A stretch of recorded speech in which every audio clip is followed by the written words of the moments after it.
বন্ধুরা, আমার মিনি ব্লগে তোমাদের সকলকেই ওয়েলকাম। তো চটপট আজকে মাছের এই রেসিপিটা বাড়িতে বানিয়ে ফেলুন, দেখবেন হাত চেটে পুটে খাবেন।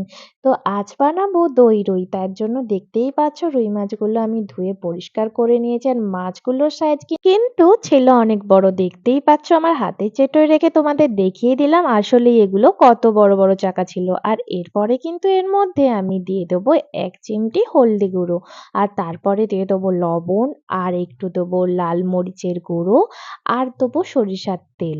এবার এগুলো দিয়ে ভালোভাবে মাছগুলো কিন্তু ম্যারিনেশন করে রাখতে হবে, আর রাখতে হবে কিন্তু 15 মিনিটের জন্য। এরপরে দেখতেই পাচ্ছ হাতের সাহায্যে আমি ভালোভাবে মেখে নিলাম আর 15 মিনিটের জন্য রেখে দিলাম। আর এরপর এখানে আমি কিছু মশলার পেস্ট বানিয়ে নিয়েছিলাম। তো চলো দেখিয়ে দিই। এটা ছিল পেঁয়াজ বাটা, আদা বাটা, রসুন বাটা, লঙ্কা বাটা। আর এখানে ছিল কিছু গুঁড়ো মশলা, তার মধ্যে আছে ধনে গুঁড়ো, লঙ্কা গুঁড়ো, নুন, জিরে গুঁড়ো আর হলদি গুঁড়ো। আর এখানে ছিল গোটা মশলা, চিনি, কালো জিরে, এলাচ, লবঙ্গ, গোলমরিচ আর তেজপাতা। আর এখানে তোমরা দারচিনিটা দিতেই পারো, কারণ এখানে আমি দিতে ভুলে গিয়েছিলাম।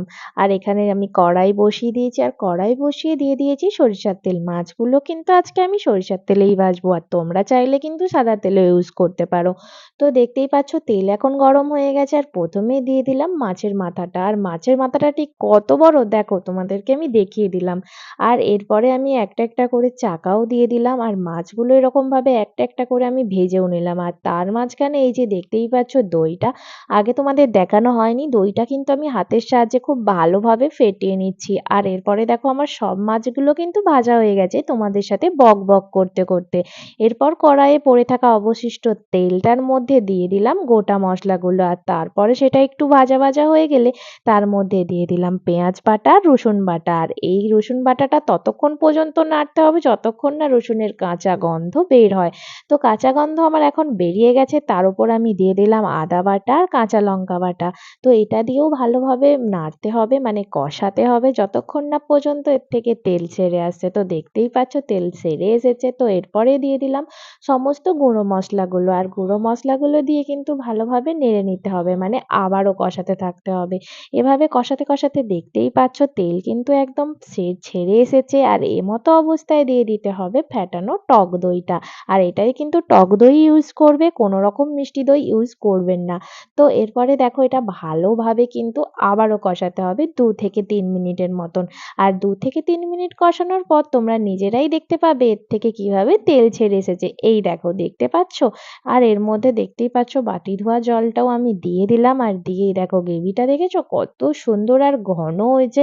তো এরপরে আমি 2 মিনিটের জন্য ফুটতে দেবো, আর ফুটে এলেই তার মধ্যে দিয়ে দেবো 1 চামচ পরিমাণ টমেটোমের সস। তোমাদের কাছে বাড়িতে যদি কাঁচা টমেটম থাকে তোমরা কিন্তু কাঁচা টমেটোমও দিতে পারো।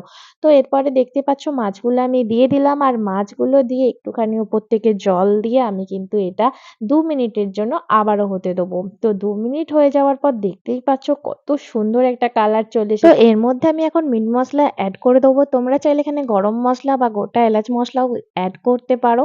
তো আজকের ব্লগ ছিল এই পর্যন্তই, রেডি হয়ে গেল আজকের আমার দই রুই। তো কেমন হয়েছে অবশ্যই কিন্তু তোমরা কমেন্ট করে জানাবে। তো আজকের ব্লগ ছিল এই পর্যন্তই, দেখা হচ্ছে তোমাদের সাথে নতুন কোনো ভিডিওতে। আর যারা যারা আমার চ্যানেল নতুন অবশ্যই চ্যানেলটাকে সাবস্ক্রাইব করে দিও, আর পাশে থাকা বেল আইকনটা ক্লিক করতে ভুলো না যেন। টাটা।